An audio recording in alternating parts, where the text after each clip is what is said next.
Assalamualaikum warahmatullahi wabarakatuh.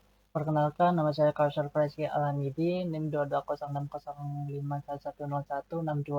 Dan pada kesempatan kali ini, saya akan mempresentasikan implementasi mekanisme keamanan pada aplikasi sistem informasi seminar proposal yang telah saya kembangkan menggunakan framework Laravel. Seperti yang dilihat di sini, dalam sekilas kita bisa melihat keamanan mekanisme keamanan yang dimiliki oleh aplikasi saya, dan saya telah mengimplementasikan beberapa keamanan mekanisme dalam aplikasi ini. Sekarang mari kita lihat implementasinya secara langsung pada kode program. Jadi yang pertama itu adalah enkripsi password.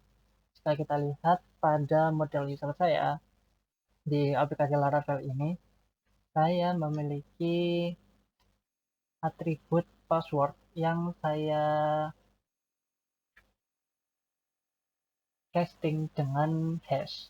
Jadi fungsinya dengan ini itu Laravel secara otomatis akan menghash password menggunakan algoritma bytecode ketika data disimpan ke database. Jadi kalau kita lihat di Heidi SQL itu data password yang masuk itu sudah berupa hash yang tidak bisa dibaca oleh kita-kita ini. Jadi meskipun password ini terjadi kebocoran database, maka password masih tetap aman. Nah, kemudian yang kedua itu adalah CSRF.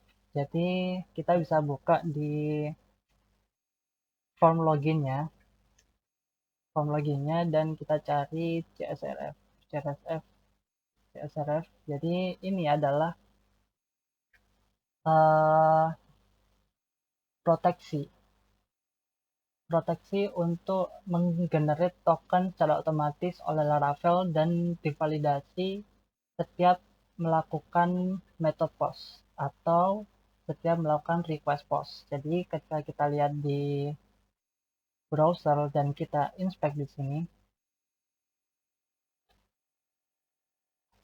maka itu akan ada input hidden di mana dia akan menginput sebuah token unik di sini. Nah, seperti ini. Tokennya unik dan akan di-generate secara otomatis oleh Laravel setiap kali kita melakukan request post, dan ini itu mencegah serangan yang namanya cross-site request forgery, di mana attacker itu tidak bisa membuat request palsu atas nama user karena tidak memiliki token yang valid, karena tokennya sangat unik di sini dan tidak bisa kita palsukan. Nah, kemudian yang ketiga itu ada yang namanya anti SQL injection. Kita bisa lihat di out controller yang menangani loginnya. Dan di sini itu kita bisa lihat credentialnya, credential. Nah, di sini. Jadi di metode ini itu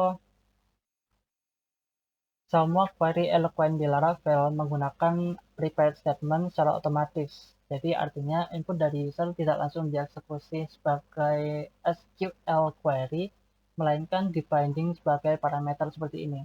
Jadi credentialnya seperti ini menjadi parameter dari metode attempt ini. Nah, ini membuat aplikasi kebal terhadap serangan SQL injection. Bahkan jika user memasukkan karakter yang berbahaya seperti tanda kutip atau perintah SQL. Jadi, aplikasi ini kebal terhadap serangan SQL injection karena sudah otomatis prepared statement yang merupakan solusi dari SQL injection. Nah, kemudian ada mekanisme keempat, yaitu input validasi.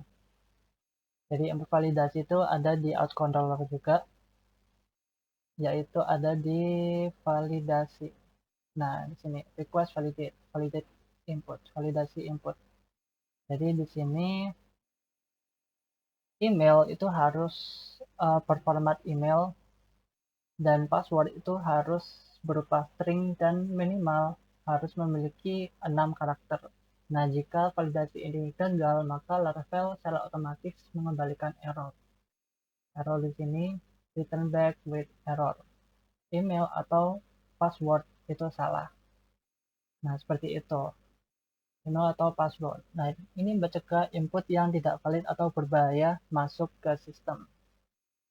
Kemudian ada yang namanya role-based access. Kita mulai dari migrasinya.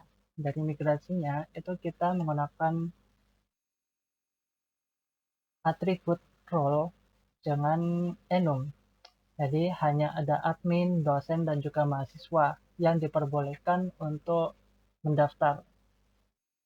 Dan ketika kita kembali ke out controller, kalau kita lihat di sini, setelah login berhasil, sistem akan memeriksa role, apakah dia mahasiswa, atau dosen, atau admin, dan akan redirect ke dashboard yang sesuai. Kalau mahasiswa ke mahasiswa, dosen ke dashboard dosen, dan admin ke dashboard admin. Saya contohkan untuk contoh loginnya seperti ini. Kalau saya login dengan akun yang benar, ini adalah contoh akun mahasiswa. Ketika dia login, maka dia akan redirect ke dashboardnya mahasiswa. Dan kalau kita logout di sini dan coba untuk ke admin universitas.com, dia akan redirect ke dashboardnya admin. Nah, ini itu memastikan bahwa setiap user itu hanya akan bisa mengakses area yang sesuai dengan hak aksesnya.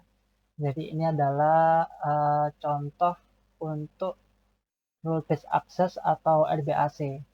Nah, kemudian yang keenam itu ada session management. Session management itu bisa dilihat di out control juga. Jadi di sini kita cari session.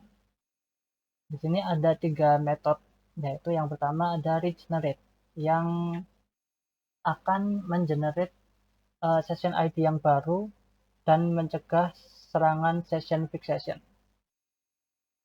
Dan di bawahnya lagi itu ada logout. Untuk logout itu sessionnya diinvalidasi, kemudian di regenerate token lagi. Jadi session itu akan diinvalidate, kemudian token CSRF yang tadi saya tunjukkan itu di-generate lagi, dan ini memastikan bahwa sistem lama itu tidak bisa digunakan lagi setelah user itu logout. Nah, kemudian ada password dan token hiding. Password dan token hiding itu ada di user. Jadi model user di sini itu ada protected hidden password sama remember token. Jadi ini menyembunyikan password dan juga remember token ini ketika data user dikonversi ke JSON atau array. Jadi password sama remember token ini tidak akan muncul. Ini mencegah kebocoran data melalui API atau log. Kemudian yang di atas ada soft delete. Ini dengan fitur ini data user tidak akan benar-benar dihapus dari database, tapi hanya ditandai sebagai deleted. Ini penting untuk audit trail. Jadi contohnya ada di sini. Ada delete at. Jadi kalau dia sudah terhapus, dia akan ada datanya, datamenya. Kemudian ada custom email domain validation. Jadi di sini ada di out controller, tepatnya di sini. Nah, ini ada kalau dia role-nya mahasiswa, dia harus menggunakan email @student.com. Kalau dia role-nya dosen atau admin, dia input dari emailnya itu harus @universitas.com. Oke, mungkin cukup sekian presentasi implementasi mekanisme keamanan pada aplikasi sistem informasi seminar proposal. Jadi dengan beberapa mekanisme keamanan yang telah diterapkan, aplikasi ini memiliki beberapa proteksi berlapis, mulai dari encrypted data, kemudian ada validasi input, kemudian kontrol akses, hingga manajemen cache yang aman. Dan tentunya masih ada banyak ruang untuk improvement keamanannya, seperti two-factor authentication atau rate limit. Nah, untuk meningkatkan keamanan yang lebih lanjut. Mungkin sekian presentasi dari saya. Terima kasih atas perhatiannya. Wassalamualaikum warahmatullahi wabarakatuh.